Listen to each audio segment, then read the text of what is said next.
episode of this podcast, I shared the story of how, as a teenager, I'd wanted to be an actor, or to be more precise, a movie star. After an early start as a rather unsuccessful fashion model, I was never thin enough, and I was told my smile was much too wide. There was nothing in my career path that gave the slightest clue that I was still harbouring this dream. But I was. Deep down, it was my big what if? What if I'd chosen the wrong path? What if I was wasting my life or missing my calling?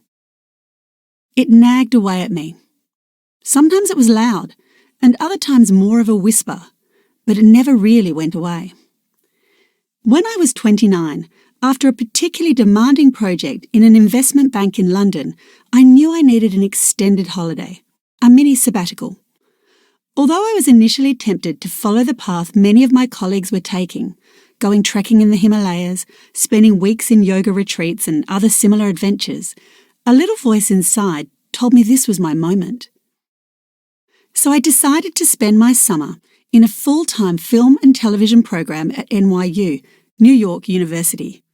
This would be doubly exciting because I'd be living in the Big Apple, meaning I would have the chance to fulfill two dreams at once. The course I had chosen required an interview, not an audition per se, but a face-to-face meeting with the director of the program. This was long before Zoom, but fortunately, I was able to make an appointment to meet him on my next work trip to New York. The day of the meeting came. I woke excited, got dressed in my carefully planned, chic, all black, I could be the next big thing outfit, and set off on foot. The meeting was only a few blocks away, and I started off with a spring in my step. As I got closer to the address, I'll admit that my step wasn't quite so springy, but it was nothing serious, nothing that couldn't be put down to ordinary, everyday nervousness. But all that changed as the building came into sight. The feeling came on suddenly, and it was overwhelming. My feet were rooted to the spot, and I felt like I was going to throw up on my newly purchased I could be the next big thing shoes. At first, I didn't even recognise the feeling. This was so much bigger than nerves. I was terrified.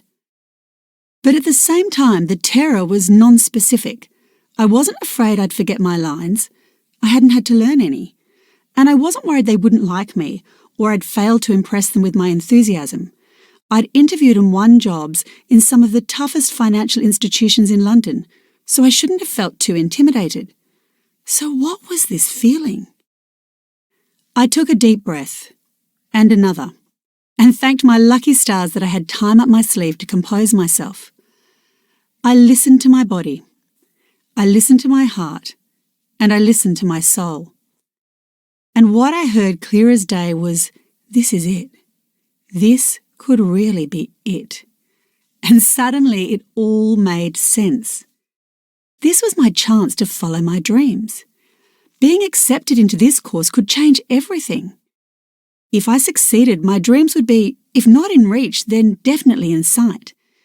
But if I failed, and it turned out I didn't have the talent I needed, I would need to let my dream go. And then, how would I fill that void? It would all begin with this meeting. The reality of the situation fell into place. This mattered. It mattered in a way that nothing in my career had ever mattered before. And that was what this overwhelming feeling was trying to tell me. I took a few more breaths, and in I went.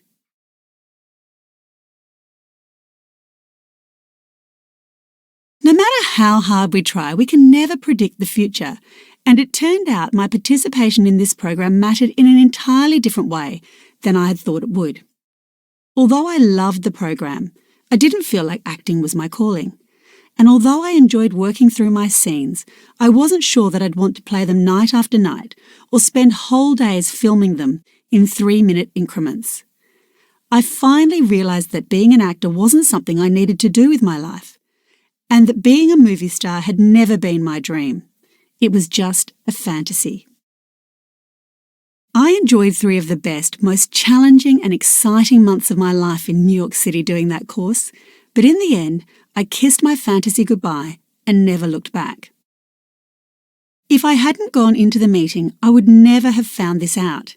If I'd falsely interpreted my fear as an instinct or intuition that the program wasn't right for me, I would never have known.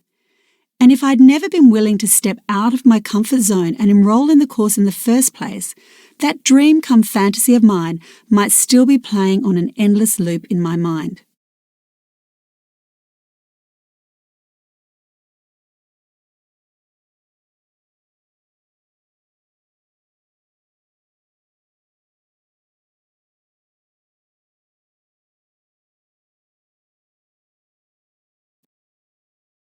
It's important not to give your fears more power than they deserve. Regardless of what your fears are, they really don't have to get in your way. Experiencing fear is your mind telling your body that something is important to you. Listen carefully for this message. I want to be clear here. When I say don't let your fears stop you, I'm talking about the type of uncomfortable feeling you get when facing something different or new. I'm not talking about ignoring an intuition or instinct you might have that something is not right. When you get that feeling, you need to pay very close attention and then act on it. People often ask me, how can you tell the difference between an emotive fear, the kind that is driven by stepping outside of your comfort zone, and an instinctive or intuitive fear, the kind that is warning you that something is really wrong? My answer is to look for the feeling in your body.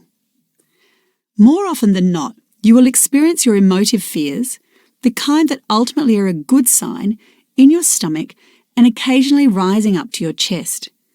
These healthy fears have a very specific anchor point in your body.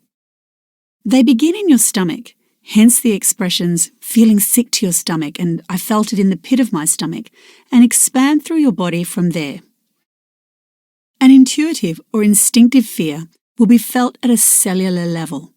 It's as if every cell in your body is trying to warn you that something is not right. I often describe these intuitive feelings as something I could feel right down to my fingertips.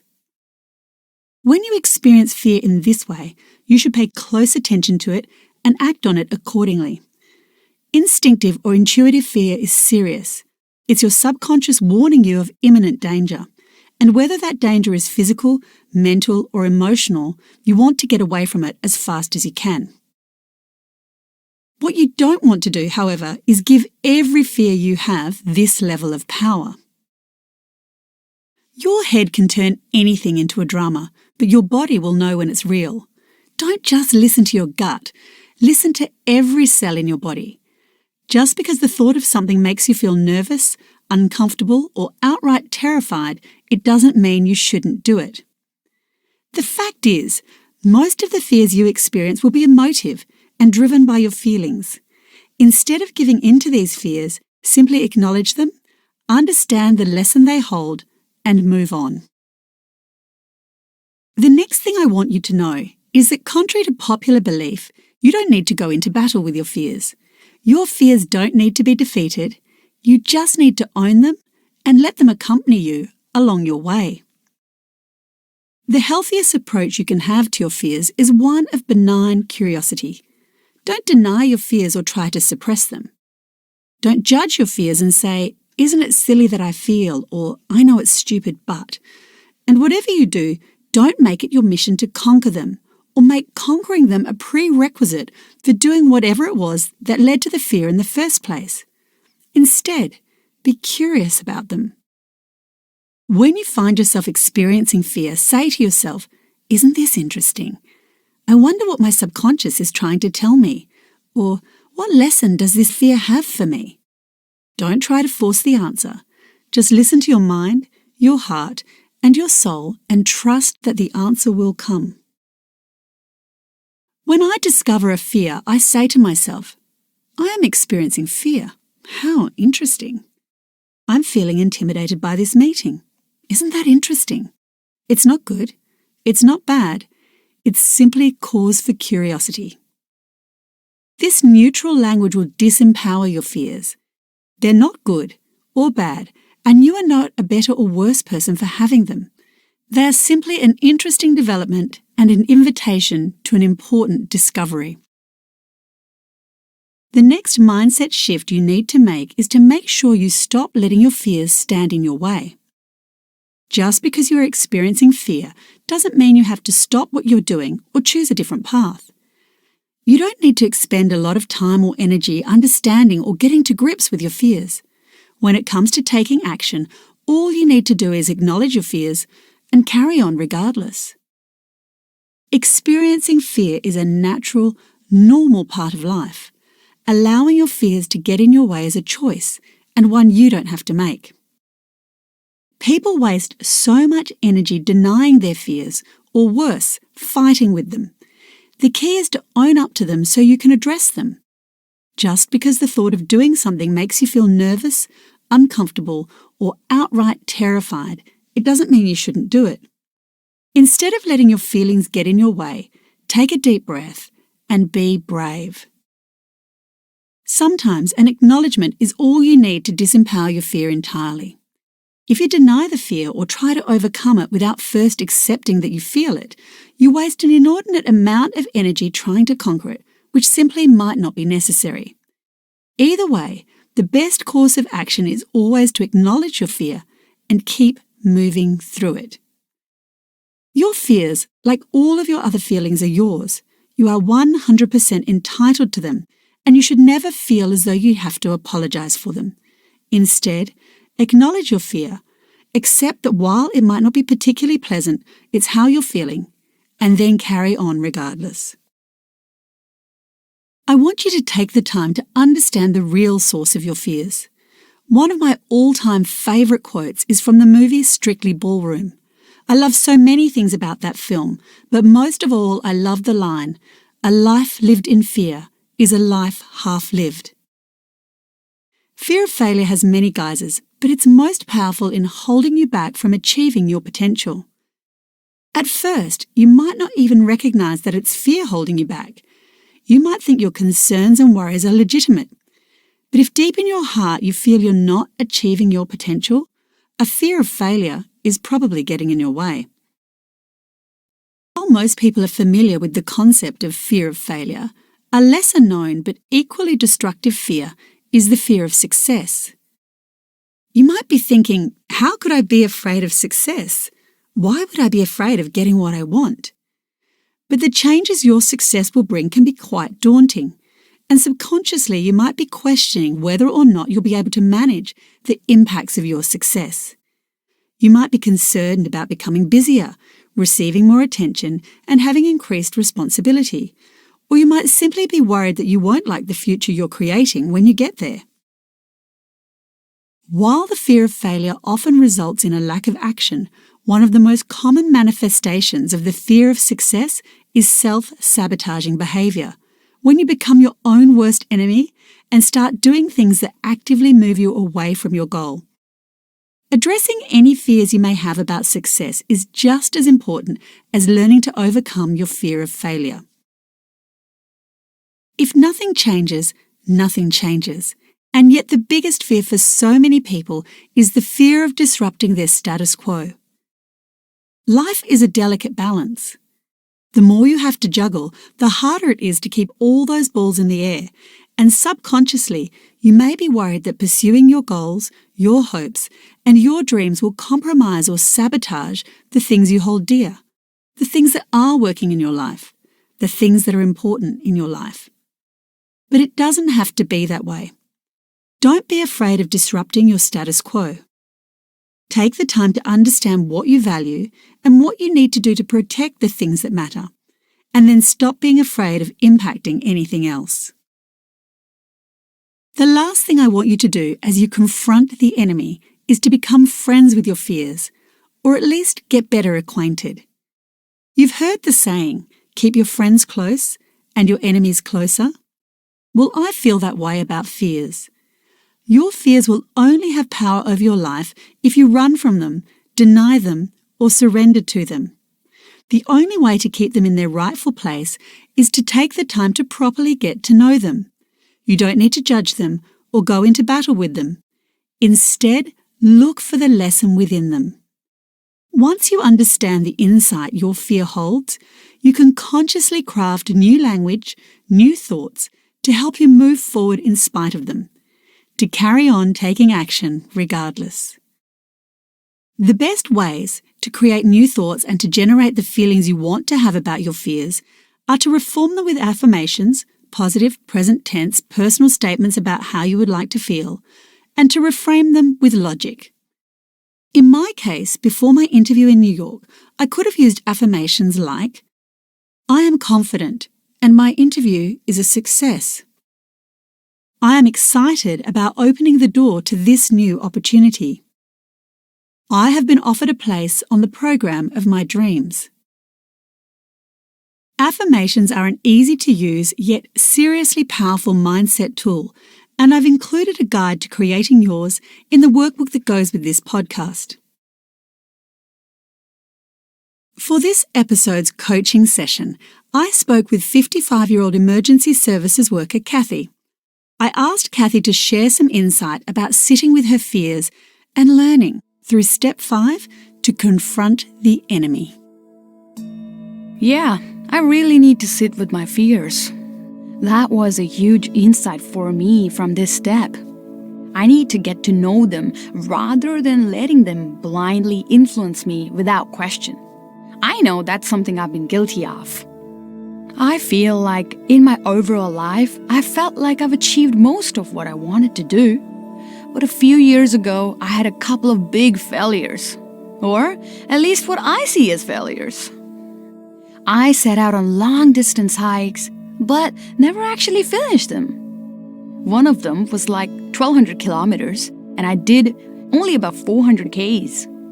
The other one might have been 800 kilometers, and I did about half. So, I've never actually accomplished what I had set out to do.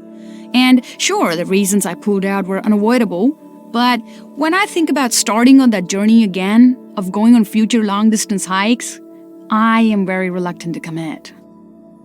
Yeah, I'm almost consumed by the fear that I'll fail again. It's sat uncomfortably with me ever since. I feel pretty yucky when I think about it. Maybe this actually means that I just really care about it and it's important to me? Today's coaching session has helped me realize that I'm better off trying and failing than sitting on my hands and not trying at all. Step 5 has made me confront the enemy. My fear of failure and how I need to rethink my approach, be more conscious of my mindset, rather than let my mindset buffer me from pillar to post unquestioned. I actually need to dictate my mindset and make it take me where I want to go. What would bring me joy and happiness? I don't need to let fear of failing get in my way while moving forward towards my long-distance hiking goals. So let's recap the key lessons from this episode. 1. Your fears are your subconscious's way of letting you know that something is important. 2. Don't give your fears more power than they deserve or convince yourself that they mean more than they do. 3. Don't go into battle with your fears. You don't need to resolve your fears before you can move forward in your life. 4. Don't let your fears stand in your way. You don't have to stop what you're doing or choose a different path just because you're experiencing fear. 5. Take time to understand the real source of your fears, because a life lived in fear is a life half lived. 6. Don't let the fear of disrupting your status quo stop you from making important changes in your life. And lastly, 7. Become friends with your fears and allow them to come along for the ride. In the next episode, Step 6, Say Goodbye to Your Butt, I'll be showing you how to get out of your own way so that you can stop being the #1 obstacle to your success.